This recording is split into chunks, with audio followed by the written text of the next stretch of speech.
Medication reconciliation is the formal process of creating the most accurate list of a patient's current medications, comparing it with those prescribed during care transitions, and resolving any discrepancies to ensure safe and effective treatment.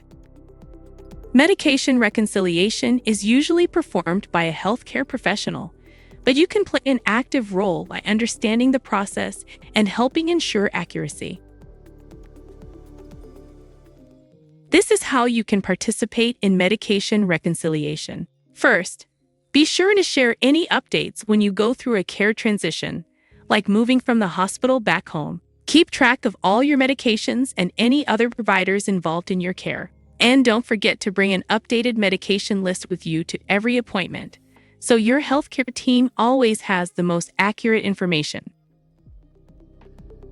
If you'd like to learn more about medication reconciliation and how it can help you manage your care more safely and effectively, please visit the link below. There, you'll find our full article, helpful resources, and tools to guide you through the process. Thanks for watching.